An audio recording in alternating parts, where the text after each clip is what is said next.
पुण्यात्माओं, अभी तक पूरा विश्व प्रभु की परिभाषा से भी परिचित नहीं है। जब तक ये तत्व ज्ञान हमें नहीं मिला था तब तक हमारी अध्यात्म ज्ञान की बुद्धि ऐसी थी जैसे आज से 60-50 वर्ष पहले हिंदुस्तान के अंदर अशिक्षा होने के कारण आम नागरिक की बुद्धि थी। कैसे थी? जब हम छोटे छोटे थे, गांव में कोई भी कैप पहनकर, हैट पहनकर और कोई पैंट कमीज वाला व्यक्ति आ जाता था तो उसको कहते थे साहब आ रहा है। अब कोई कहता था कौन सा साहब है? पानी वाला साहब आ रहा है, क्योंकि उस समय नहरें हमारे गांव के आसपास से 2 नहर जा रही थी, तो विशेषकर वो सिंचाई विभाग के अधिकारी कर्मचारी आते रहते थे। और कभी कभी कोई तहसीलदार साहब भी आ जाते थे, उनके साथ में और भी अन्य, जैसे कोई व्यक्ति आता था, कैप पहन रखी होती थी, तेनों क्या करते, कौन आ रहा है? पानी वाला साहब आ रहा है, यानी नहर वाला साहब आ रहा है। अब उनको ये नहीं पता था ये किस सतर का साहब है, मतलब आम आदमी को ये ज्ञान नहीं था। तो साहब कहा करते, चाहे एसडीओ होता, चाहे एक्शन होता, चाहे एससी आता, नो कहा करते साहब आ रहा है। और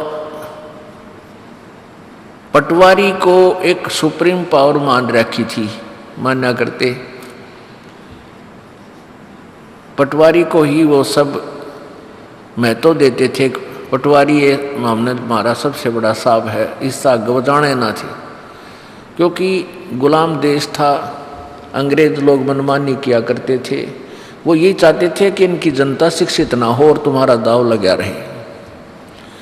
यही काल भगवान का विधान है, वो ये चाहता है कि इनको तत्व ज्ञान ना हो और तेरा दाव लगा रहे, ये तेरे जाल में फंसे रहे। लेकिन अब समय आ गया है इस ज्ञान की आज़ादी का। अब ये आज़ादी स्वतंत्रता होकर रहेगी, क्योंकि परमात्मा कबीर जी का आदेश है और उस परमात्मा के आदेश को मोड़ नहीं सकता, रोक नहीं सकता। और कोई बाधा बनने की चेष्टा करेगा तो अपना काम बिगाड़ेगा, पाप का भागी बनेगा, इसको नहीं रोक सकेंगे। वो तो ऐसा होगा जैसे ट्रेन की पटड़ी पे, रेल की पटड़ी पे कोई अंधा गधा खड़ा हो और खुड़का दुड़का सुनकर वो ने सोचा कौन आ गया तुझे डिस्टर्ब करने के लिए। एक अंधा गधा खड़ा था रेल की पटड़ी पे, गाड़ी ने विसल दी, फिर गड़गड़ गड़गड़ होती हुई पटड़ी हल्ली। उसने सोचा कोई तुझे छेड़ाछाड़ी करने के लिए निकट आ रहा है, तो उसने दोनों दलत्ते पहना लिए, पिछले दोनों पैर तैयार कर दिए, तेरे निकट आ इनको ठोक दूंगा, कौन आ रहा है मुझे डिस्टर्ब करने के लिए। अब जो ही ट्रेन निकट आई तो उस भगत जी ने दोनों लात मारी उसका, रेल का इंजन का, उठा कर उस इंजन ने वो पटक दिया, एक लो टुकड़े टुकड़े हो गया। तो परमात्मा के मार्ग में बाधा करना वही व्यक्ति कर सकता है जो अंधे गधे जैसा होगा। उसकी दशा क्या होगी वो समय बताएगा। जैसे हिरण्यकशिपु की हुई, रावण की हुई और कंस की हुई, ये तो एक मोटे उदाहरण है। और अब दिखा जाएंगे जो इसमें जो वादा किया जिन लोगों ने, उनके लिए क्या करेगा भगवान, आपकी आंखों के सामने होगा। हम नहीं चाहते कि किसी बुरा हो, नहीं, और ना हमारे सोचे तो, ना हमारे किए से हो, जैसा जिसका कर्म उसको अवश्य दिया जाएगा। तो फिर ये पूरे विश्व में परमात्मा का मार्ग फैलेगा। अब स्वतंत्रता का समय आ गया है। तो क्या था, पहले हमारे ऐसी स्थिति थी जैसे इस ज्ञान से पहले हम ब्रह्मा विष्णु महेश से ऊपर किसी को नहीं समझा करते। यही हमारे लिए सुप्रीम पावर थी और सपने में भी नहीं सोच सकते थे कि इन तो ऊपर कोई भगवान है।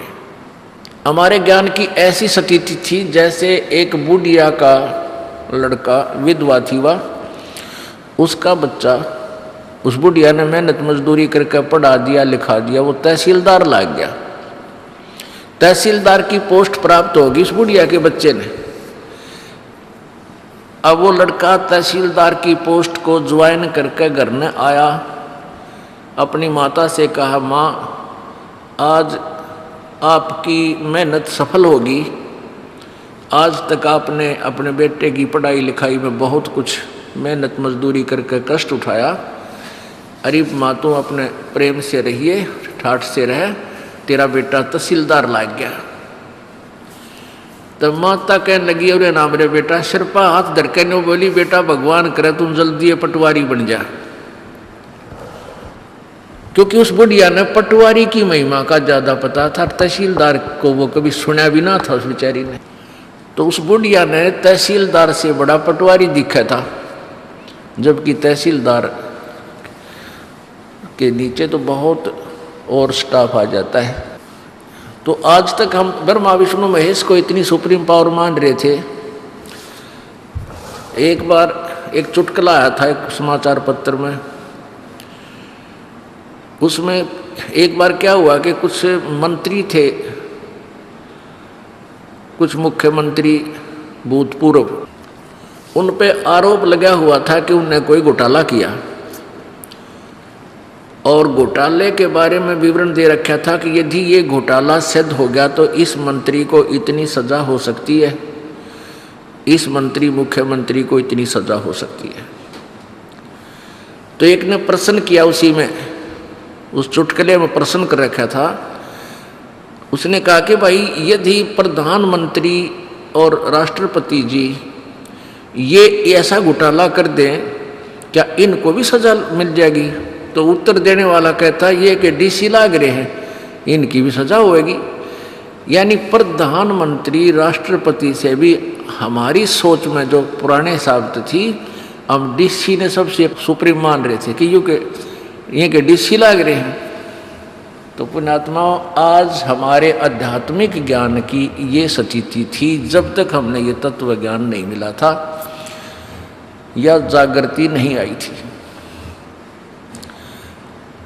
अब हम ये दास आपको परमात्मा की परिभाषा बतावेगा, डेफिनेशन ऑफ गॉड। पुण्यात्माओं,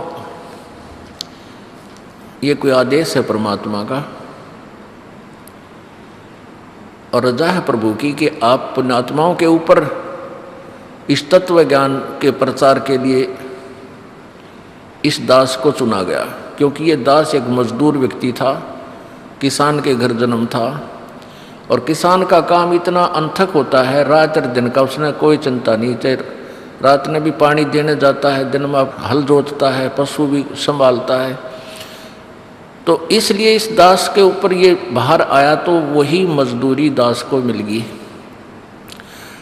और कितनी मेहनत करके रात और दिन आप देख रहे हो, यहाँ सुबह 6 बजे दास बैठ जाता है भक्तों के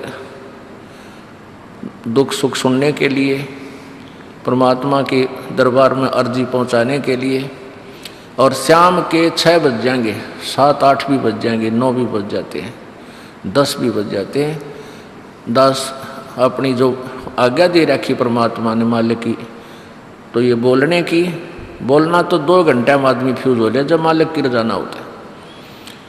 ये गीत गान जाया करती हमारी माँ, पहला किसी का ब्याह हो जाता, 2 दिन गीत गा गांधी, तीसरे दिन गला बैठ जाया करता इनका, बोले भी ना जाया करता।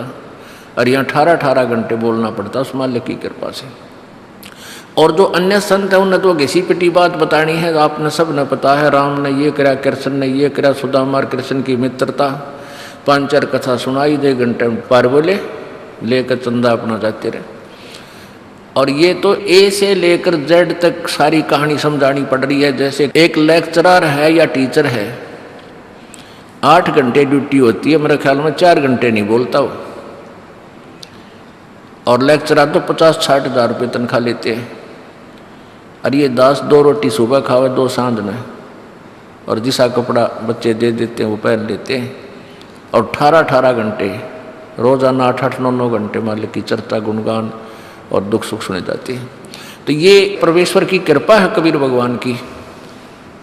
और दास को ये मजदूरी मिल गई, दास को पता है कि ये मेहनत मजदूरी मुझे क्या मिलेगा इसका, यहाँ का पैसा तो यहीं रह जाएगा, ये हमने सतलोक की शक्ति मिलेगी, वहाँ की माया मिलेगी जहाँ हमने जाना चाहते हैं। दास को यही मजदूरी मिली है तो दास इसमें कमी नहीं छोड़ेगा, क्योंकि पता है कि मजदूरी में थोड़ी सी भी आलस किया तो राम रूठ जाएगा, राम रूठ गया फिर हमारे पास क्या रह जाएगा। हमने राम नहीं रूठने देना, अपना भगवान रुष्ट नहीं होने देना। तो इसी प्रकार पुण्यात्माओं, आप भी यहाँ आते हो, जैसा भी किसी की दाव लगे सेवा मजदूरी का अवश्य करनी चाहिए। खाना बनाना है, सर्विस करानी है, आज्ञा ले ले भाई, हम भी सेवा करना चाहते हैं। अगर नहीं आपका नंबर आता है, ज़्यादा सेवक हो जाते हैं और आपके हृदय में वो सेवा करने की इच्छा है तो आपकी सेवा होगी, क्योंकि आपकी चाह है कि मैं करूं, और एक कहे तभी ना उठे सेवा करने तो वो तो व्यर्थ में आ रहा है, उसके अंदर लगन नहीं है।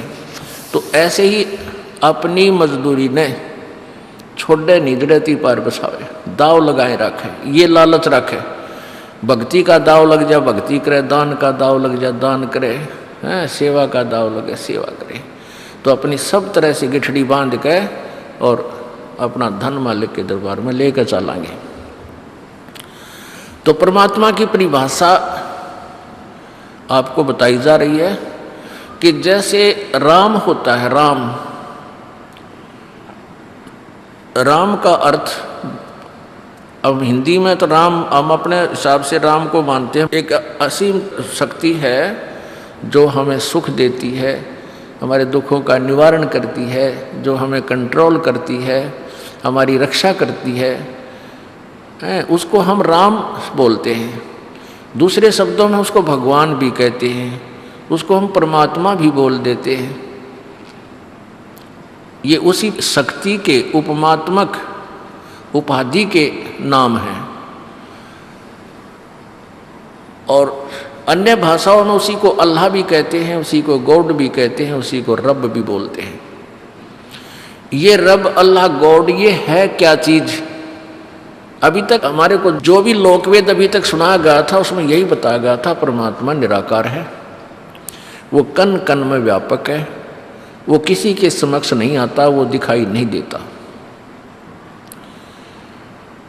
हमने ये भी मान लिया, फिर हमें बताया गया कि ब्रह्मा विष्णु महेश परमात्मा है, भगवान है, इनकी ये तस्वीर है, चित्र है।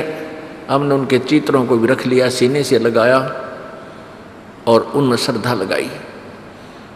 और जो साधना हम कर रहे थे उस साधना से हटकर क्या बताते थे कि मेडिटेशन करना चाहिए, मेडिटेशन में ध्यान लगाओ। ध्यान लगाने में क्या दिखेगा? कुछ तो दिखेगा।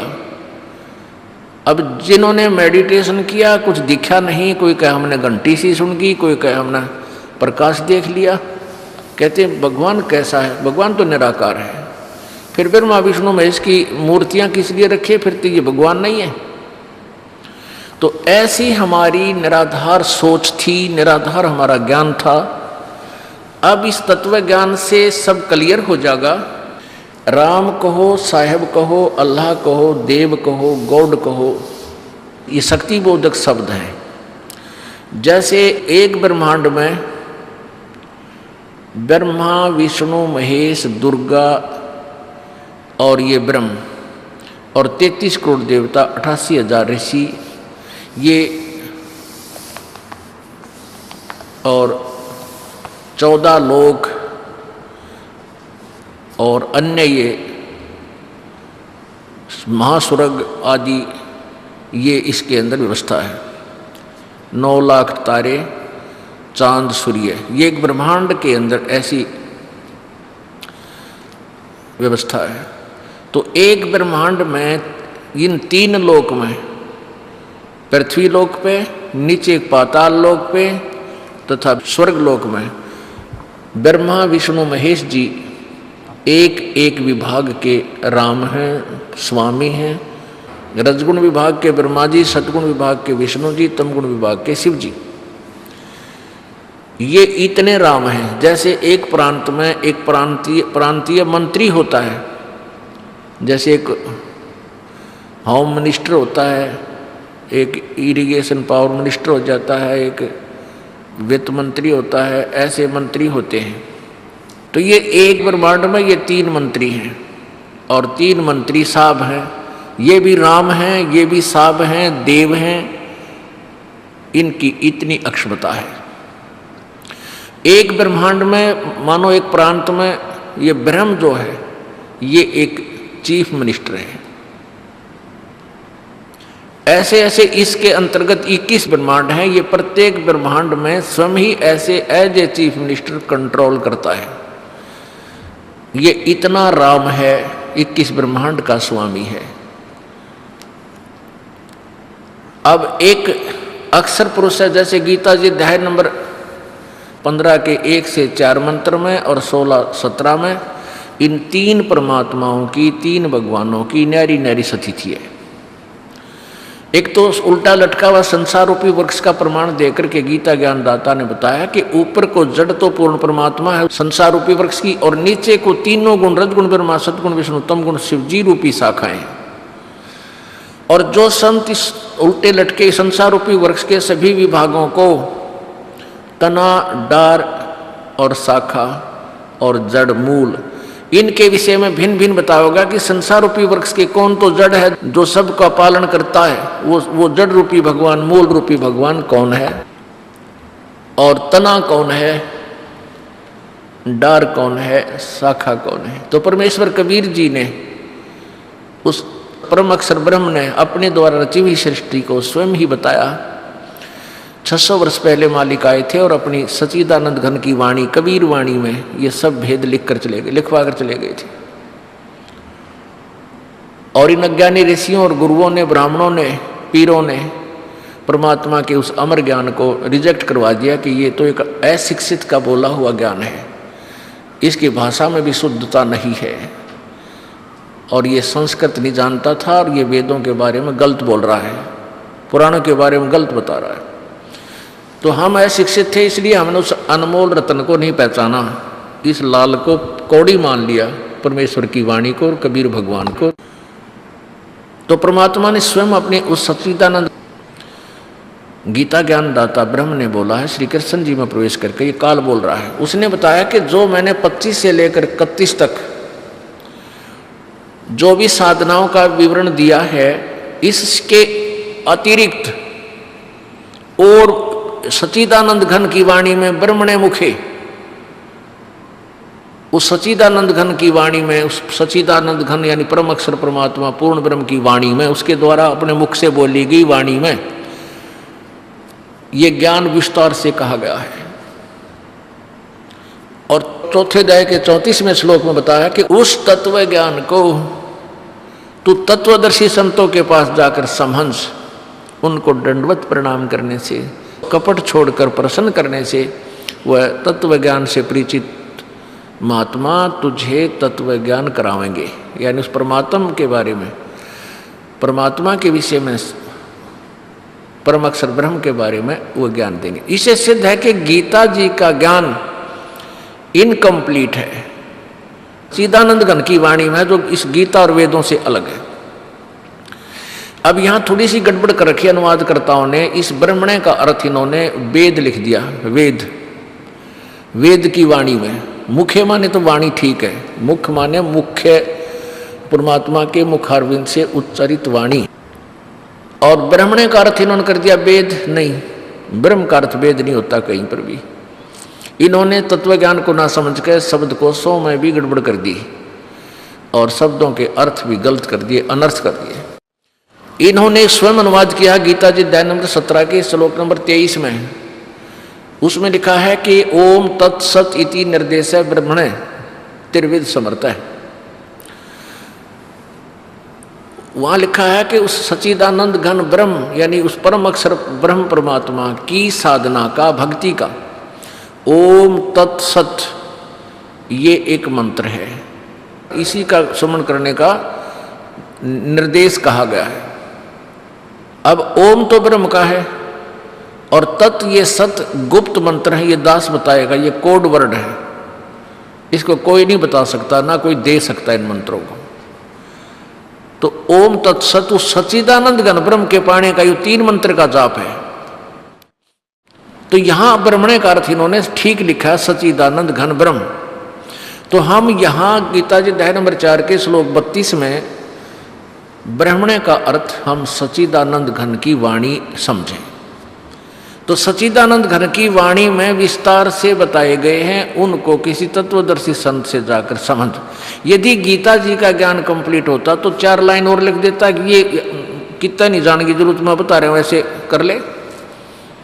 अपने सत्र का गीता जी में 20 स्थान पर लिखा कि ये तो मेरा मत है और ये वेद मत है।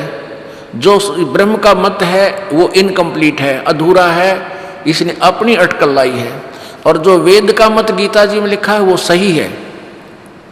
तो क्या बताया है कि वो सच्चिदानंद घन की वाणी में विस्तार से कहे। तो उस परमात्मा कबीर देव ने, उस परम अक्षर ब्रह्म ने 3 भगवानों की डेफिनेशन दास बताने जा रहा है। 3 परमात्मा इस ब्रह्मा विष्णु महेश से ऊपर और हैं। तो उसके लिए गीता जी अध्याय नंबर 8 के श्लोक नंबर 1 में अर्जुन ने पूछा कि प्रभु आपने जो गीता जी अध्याय नंबर 7 के श्लोक 29 में तत्ब्रह्म के बारे में बताया कि उस तत्ब्रह्म के विषय में जो जान लेता है और पूरे अध्यात्म ज्ञान को समझ लेता है, तो फिर वो व्यक्ति इस संसार की किसी वस्तु की डिमांड नहीं करता। वो तो केवल इस बुढ़ापे और मृत्यु से छूटने की कोशिश करता है। पुण्यात्माओं, इस मनुष्य जीवन का सबसे बड़ा दुश्मन ये वृद्धावस्था है। सबसे बड़ी पीड़ा है इसको ये वृद्धावस्था, इसके लिए गले का झाड़ है। और फिर दूसरे नंबर पर मृत्यु। पुण्यात्माओं, चाहे कोई 90 साल का हो गया, चाहे 100 वर्ष का हो चुका है, और उठा के भी कोई दूसरे ही बैठाते पर मरना नहीं चाहता। चाहे ऊपर ले मनते कहीं भी जाओ भगवान मन उठा ले, और बड़ा सा तकलीफ हो जा रहा है, बच्चों दवाई लाओ मर गया। तो कहने का भाव यह है कि मरना नहीं चाहते। क्यों नहीं चाहते? क्योंकि हम ऐसे लोक में रहा करते और मरते नहीं थे। अब हमने मरना अच्छा नहीं लगता, और मरना अच्छा भी कोई ना कति तो बेहुदा काम है। बता क्यों तो जन्म दिया, फिर किस लिए मारे? ये तो ब्रह्मवाटी कर रखी हमारी।